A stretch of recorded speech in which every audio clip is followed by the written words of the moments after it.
Hello friends, welcome to my channel awesome to learn. Previous video में हमने जाना था स्टाइल मेनू के बारे में। आज हम जानेंगे टेबल मेनू के बारे में। अगर आपने मेरा पिछला वीडियो नहीं देखा है तो ऊपर आई बटन पे आप क्लिक करके देख सकते हैं। तो आइए स्टार्ट करते हैं। तो टेबल मेनू मेरा सबसे पहला ऑप्शन होता है, वो होता है इंसर्ट टेबल का। इसकी शॉर्टकट की होती है Ctrl+F12। जैसे ही मैं इस पर क्लिक करूँगा तो देखिए हमारे पास ये डायलॉग बॉक्स बन के आएगा। ठीक है। अब जनरल में पहला ऑप्शन आ रहा है नेम। नेम में आप अपने टेबल का नाम दे सकते हैं। देन सेकंड हमारा है कॉलम्स एंड रोज।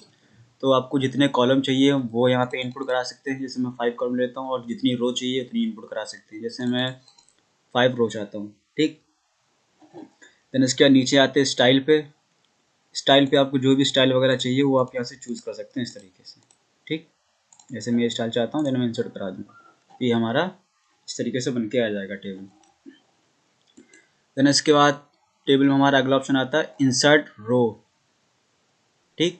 और इसके बाद है row below, row, column before, columns after, columns. ठीक है। तो सबसे पहले हम देखते हैं रो अबव। यानी अगर इस रो के अबव यानी ये जो रो बनी हुई है इसके ऊपर अगर आपको एक और रो चाहिए तो आप यहाँ से क्रिएट कर सकते हैं। तो जैसे मैं इसको चूज़ करता हूँ, इस रो को चूज़ करने के बाद ये देखिए मेरा ब्लिंक ब्लिंक कर रहा है। तो मैंने चूज़ कर ली रो। देन मुझे इसके ऊपर एक रो चाहिए तो इसको मैंने चूज़ करने के बाद टेबल पे गया, इंसर्ट पे गया, देन रो पे मैंने क्लिक कर दिया। देखिए हमारे में एक रो ऐड हो गई। ठीक।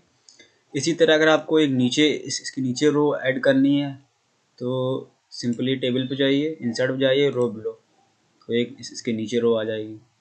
ठीक। तो इस तरीके से आप रो इसमें ऐड कर सकते हैं वन बाय वन। देन अगर आपको एक साथ आपको क्या नाम इंसर्ट करानी है रो तो उसके लिए हम ये थर्ड ऑप्शन यूज़ करते हैं रोज़ का। तो रोज़ में आप पूछ रहा है नंबर यानी कितनी रोज़ आप इंसर्ट करना चाहते हैं। मैं इसमें 3 दे देता हूँ, 5 दे देता हूँ। अभी कितनी मेरी हैं, 1 2 3 4 5 6 7 हैं। तो जैसे मैंने यहाँ पे 5 कर दिया। देन अभी पूछ रहा है पोजीशन, यानी आपको ऊपर चाहिए जो सिलेक्टेड है उसके ऊपर चाहिए या जो सिलेक्टेड है उसके नीचे चाहिए जो रो। ठीक है। तो मैं चाहता हूँ, मैं नीचे चाहता हूँ बिलो। जैसे मैं ओके कर दूंगा देखिए हमारी 5 रो इसमें ऐड हो गई। तो गिन सकते हैं 1 2 3 4 5 6 7 8 9 10 11 12 हो गए। ठीक। तो इस तरीके से आप रो एक साथ इसमें ऐड कर सकते हैं। देन अगला ऑप्शन हमारा आता है कॉलम्स बिफोर। ये कॉलम्स होते हैं हमारे 1 2 3 4 5। ठीक है। तो इस तरीके से अगर आपको इसमें एक अभी कितने हैं, 1 2 3 4 5, 5 कॉलम अगर आप ऐड करना चाहते हैं इसके बाद। ठीक है। तो सिंपली आप इसको सिलेक्ट करिए इस रो को। ठीक है। इसमें से कोई भी रो सॉरी इसमें कोई भी कॉलम आप सिलेक्ट कर सकते हैं। देन उसके बाद टेबल पे जाइए, इंसर्ट पे जाइए। अब पूछ रहा है कॉलम्स बिफोर या कॉलम्स आफ्टर, यानी पहले चाहिए बाद में चाहिए जो आपने सिलेक्ट की रो। मैं चाहता हूँ, मैं पहले चाहता हूँ तो जैसे मैं क्लिक कर दूंगा तो मेरे याद है कि एक यहाँ पे इंसर्ट हो गई। ठीक है। देन इसी तरह अगला ऑप्शन इसके अंदर हमारा आता है इंसर्ट के अंदर कॉलम्स आफ्टर। अगर आपको जो सिलेक्टेड उसके बाद चाहिए तो आप इस ऑप्शन का यूज़ करके देखिए इसके बाद एक हमारी कॉलम इसमें ऐड हो गया। ठीक। देन इसके बाद हमारा अगला ऑप्शन इसके अंदर आता है कॉलम्स। ठीक है। जैसे मैं इस पर क्लिक करता हूँ, आप पूछ रहा है कि आप एक कितने और कॉलम्स ऐड करना चाहते हैं। यहाँ से आप मल्टीपल कॉलम्स ऐड करा सकते हैं। ठीक है। तो मैं चाहता हूँ इसमें 5 कॉलम और ऐड हो जाए। अब पूछ रहा है बिफोर या आफ्टर। आप जो अगर बिफोर मतलब आप समझी गए होंगी, जो मैंने सेलेक्ट किया उससे पहले चाहिए आपको 5 रो ऐड कराने हैं, या आफ्टर में जो आपने सेलेक्ट की है रो उसके बाद आप चाहिए 5 रो। ठीक है। तो आप जो भी चाहते हो वो सिलेक्ट करते हैं। मैं चाहता हूँ मुझे आफ्टर जो मैंने सेलेक्ट की है रो उसके बाद मुझे 5 रो चाहिए, तो मैंने आफ्टर सेलेक्ट कर लिया। देन ओके पे क्लिक कर दूँ। देखिए मेरे 5 रो ऐड हो गई। देन उसके बाद ये हमारा कंप्लीट होता है इंसर्ट इसमें। देन अगला ऑप्शन हमारा डिलीट। तो डिलीट में पहला ऑप्शन आता है रो। अगर आपको जो रो आपको डिलीट करनी है, जैसे मैं चाहता हूँ ये वाली रो मैंने सिलेक्ट कर ली, डबल क्लिक करके सिलेक्ट कर ली मैंने, ये पूरी रो मैं चाहता हूँ डिलीट करना चाहता हूँ। मैंने इसको सिलेक्ट कर लिया सिंगल क्लिक करके, यहाँ पे मैंने क्लिक कर दिया। क्लिक करने के बाद टेबल पे गया, डिलीट पे गया, देन डिलीट रो पे क्लिक कर दिया। देखिए डिलीट हो गई हमारी रो। ठीक है। अगर आपको मल्टीपल डिलीट करनी है तो आप सिंपली आप इनको ड्रैग करके इस तरीके से आप सिलेक्ट कर लीजिए जितनी आपको करनी है। इतना मैंने सेलेक्ट कर लिया। सेलेक्ट करने के बाद टेबल पे गया एंड देन डिलीट पे गया, देन डिलीट रोज। इस तरीके से आप सिलेक्ट करके भी मल्टीपल डिलीट कर सकते हैं। ठीक। देन अगला ऑप्शन हमारा आता है इंसर्ट के अंदर, डिलीट के अंदर कॉलम्स, अगर आपको कॉलम डिलीट करने हैं 1 2 3 ये सब कॉलम्स अगर आपको डिलीट करने हैं तो मैं बेसिकली मैं चाहता हूँ ये कॉलम डिलीट हो जाए, या मैं ये कॉलम डिलीट करता हूँ। ठीक है, इसको मैंने सिलेक्ट कर लिया कॉलम को। सिलेक्ट करने के बाद मैं टेबल पे गया, डिलीट पे गया, देन कॉलम पे मैंने क्लिक कर दिया, देखिए हमारा डिलीट हो गया। ठीक, अगर आपको मल्टीपल करने हैं सिंपली आप सिलेक्ट करिए इस तरीके से, सिलेक्ट करने के बाद टेबल पे जाइए, डिलीट पे जाइए, कॉलम पे जाइए, इस तरह डिलीट कर सकते हैं। ठीक है, अगर आपको सिंपली टेबल डिलीट करनी है तो सिंपली आप सेलेक्ट करिए टेबल को, क्लिक करने के बाद डिलीट पे जाइए, टेबल को डिलीट कर दीजिए, इस तरीके से आप टेबल डिलीट कर सकते हैं। ठीक है, मैं कंट्रोल Z दबा के वापस आ जाता हूँ, अंडू कर देता हूँ। देन इसके बाद डिलीट हमारा कंप्लीट होता है। देन अगला हमारा ऑप्शन आता है सिलेक्ट। अगर आपको पर्टिकुलर सेल को सिलेक्ट करना है तो उसको सिलेक्ट करिए, सिलेक्ट करने इस पर क्लिक करिए, क्लिक करने के बाद आप टेबल पे जाइए, देन सिलेक्ट के अंदर आइए सेल, इसे क्लिक करता हूँ, देखिए हमारा सिलेक्ट हो गया। इसको फ्रेंड ये एक सिंगल ये सेल होता है, तो मैं सिलेक्ट किया, ये सेल होता है एक, ये सेल ये सेल ये सारे जितने भी बॉक्सेस बन के आती हैं हमारे सेल कहलाते हैं।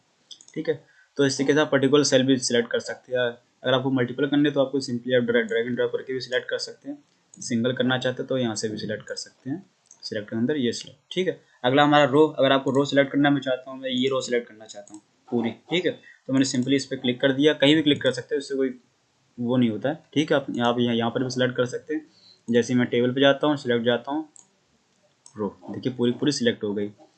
इसी तरह मैं इस पर क्लिक करता हूँ, टेबल पे गया, सिलेक्ट पे गया, सिलेक्ट पे जाने के बाद अब मैं चाहता हूँ कॉलम, मैंने इस पर क्लिक करिए, देखिए कॉलम हमारा सिलेक्ट हो गया। ठीक है, ठीक इसी तरह अगला ऑप्शन हमारा आता है इसके अंदर टेबल। अगर टेबल आपको पूरी सिलेक्ट करनी है सिंपली आप इसको क्लिक कर दीजिए, टेबल पूरी सिलेक्ट हो जाएगी। ठीक, देन इसके बाद हमारा अगला ऑप्शन आता है साइज। ठीक है, तो पहला है रो हाइट। ठीक है, अगर आपको रो की हाइट बढ़ानी है तो आप बढ़ा सकते हैं। ऐसे मैं इसको इस रो को क्लिक कर चूज़ करता हूँ, मैं इस रो को बढ़ाता हूँ, ये वाला रो। ठीक, इसको मैंने चूज़ कर लिया। चूज़ करने के बाद टेबल पे गया, देन उसके बाद मैं इसके अंदर गया रो हाइट, इस पर मैं जैसे ही क्लिक किया अब पूछ रहा कितनी हाइट चाहते हैं अपनी रो के, तो आप हिसाब से दे सकते हैं। मैं 3 दे देता हूँ। 3 देने के बाद फिट टू साइज पे चेक रहने दीजिए इसको। ठीक है, जैसे एक क्लिक करता हूँ, देखिए मेरी रो की साइज बढ़ गई इतनी। ठीक, देन अगला ऑप्शन हमारा टेबल के अंदर आता है मिनिमाइज रो हाइट। ठीक है, जैसे मैं इसको मैं चूज़ करता हूँ, फॉर्म पे गया, सॉरी टेबल पे गया, देन साइज पे गया, मिनिमाइज रो हाइट, देखिए मिनिमाइज हो गई अपने आप, जैसी थी वैसी हो गई। ठीक, इस तरीके से हम मिनिमाइज कर सकते हैं। देन इसके बाद हमारा अगला ऑप्शन आता है साइज के अंदर ऑप्टिमल रो हाइट। तो सबसे पहले मैं इस रो की हाइट बढ़ा लेता हूँ, मैं इसकी कर देता हूँ 3, ओके कर दे। ठीक है, अब मुझे इस रो ये जो मैंने इस रो की जो मैंने हाइट बढ़ाई मैं चाहता हूँ इस रो पे भी अप्लाई कर दूँ, तो इसके लिए हम यूज़ करते हैं टेबल के अंदर साइज के अंदर ऑप्टिमल रो। तो इसके लिए मुझे सबसे पहले इस रो को और देन जो भी रो आपको इसके साथ ऑप्टिमल करनी है उसको सिलेक्ट कर लीजिए, ये वाली रो को सिलेक्ट कर लेता हूँ। ठीक है, देन उसके बाद मैं टेबल पे जाता हूँ, देन साइज पे आया, अब देखिए हमारा ये हाईलाइट करना है, जैसे इस पर क्लिक करता हूँ ऑप्टिमल रो पे, देखिए ये भी रो बढ़ गई। ठीक है, देखिए दोनों रो बराबर हो गए। इस तरीके से आप ऑप्टिमल करना चाहते हैं। अब मैं चाहता हूँ मैं सारी एक साथ करना चाहता हूँ, तो आप सिंपली आप इस ऑप्शन का यूज़ कर सकते हैं डिस्ट्रीब्यूट रोज इवनली। ठीक है, तो मैं पूरा सिलेक्ट कर लेता हूँ, सिलेक्ट कर लिया। सिलेक्ट करने के बाद टेबल पे जाऊँगा, देन साइज पे जाऊँगा, देन डिस्ट्रीब्यूट रोज। ठीक है, देखिए अब सारे हमारे हो गए। ठीक है, तो इस तरीके से आप सारे रो का इस तरीके से आप बढ़ा सकते हैं, जो भी आपने साइज वगैरह बढ़ाया था उनका कॉलम्स। ठीक है, कंट्रोल जी दबा के मैं वापस आता हूँ। ठीक है, नॉर्मल पोजीशन में अपने। देन अगला हमारा उसी के अंदर आता है कॉलम विड्थ। अगर आपको कॉलम की विड्थ बढ़ाएं तो इससे यूज़ कर सकते हैं। ऐसे ही इस पर क्लिक करता हूँ, अब पूछ रहा है किस कॉलम की आप विड्थ बढ़ाना चाहते हैं। मैं चाहता हूँ नंबर जो मेरा पहला कॉलम उसकी विड्थ बढ़ाना चाहता हूँ मैं, तो मैंने यहाँ पे नंबर 1 कॉलम लिख दिया। फिर कितनी बढ़ाना चाहते हैं, मैं बढ़ाना चाहता हूँ 2 इंच बढ़ाना चाहता हूँ, तो इतना लिख के मैंने ओके कर दिया, देखिए मेरी बढ़ गई। ठीक है, तो इस तरीके से आप बढ़ा सकते हैं। देन इसके बाद हमारा ये ऑप्शन आता है minimize column width. Same same इसी तरह काम करता है, आपका जैसा साइज था वैसा कर देगा। सेम इसमें भी अगर था कि आपको दो रो की अगर बढ़ानी है, इस रो की और इस रो की सेम करनी है, तो आप इस तरीके से कर सकते हैं। तो सिंपली मैं सबकी बढ़ाना चाहता हूँ, बराबर करना चाहता हूँ, सिंपली मैंने सबको सिलेक्ट कर लिया। सिलेक्ट करने के बाद टेबल पे गया, साइज पे गया, देन डिस्ट्रीब्यूट कॉलम इवनली कर दिया, सबको बराबर बराबर वो इसकी जो रो की कॉल विड्थ थी वो बढ़ गई, बराबर बराबर हो गई। ठीक है, तो इस तरीके से आप साइज़ का यूज़ कर सकते हैं। आज के साथ इसी में ये मैं सेकंड पार्ट में अब आपको आगे का ऑप्शन क्लियर कराऊंगा। तो आज के इतना काफ़ी। Okay, thank you.